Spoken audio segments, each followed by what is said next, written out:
భూమి, చెప్పిన మాట వినవే. పరిస్థితి ఎంత దూరం వచ్చింది అంటే కారణం వాళ్లే కదా.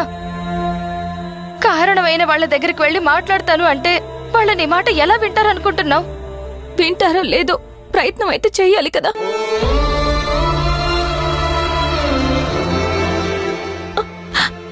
నా భర్తల కటకటాల మధ్య నుంచునుంటే చూస్తూ ఊరుకోవడం నాకు చేత కాదమ్మా.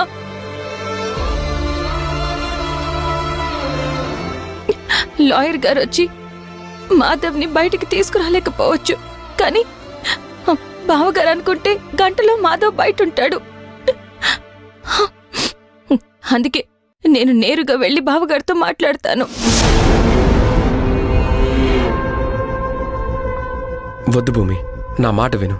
నా మీద ప్రేమతో నువ్వేమైనా చెయ్యాలనుకున్నా నువ్వనుకున్నదేమీ జరగదక్కడ. మా అన్నయ్య కూడా అలేఖ్య మాయలో ఉన్నాడు. అవును భూమి, ఇందులో ఇలా చేయడం రాఘవ్కి ఇష్టం లేకపోవచ్చు, కానీ అలేఖ్య తనను ఒప్పించుంటుంది. తన మాటల మాయలో పడి రాఘవ మన మాటలు వినడం ఎప్పుడో మర్చిపోయాడు. ఇప్పుడు నువ్వు వెళ్ళి మాట్లాడడం వల్ల మళ్ళీ కొత్తగా ఏ మార్పు జరగదు.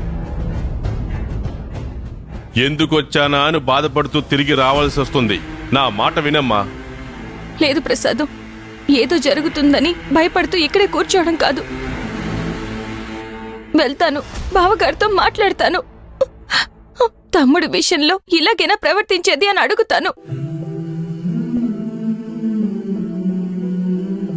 ఏ మధ్యలో వచ్చిన నాకే ఇంత ప్రేమ ఉన్నప్పుడు చిన్నప్పటి నుంచి తమ్ముడిని పట్టుకుని నడిపించిన ఆయనకి ఇంకెంత ప్రేమ ఉంటుంది? ఆ ప్రేమ ఏమైపోయింది అని అడుగుతాను. ఎందుకు ఇలా చేస్తున్నారు అని నిలదీస్తాను.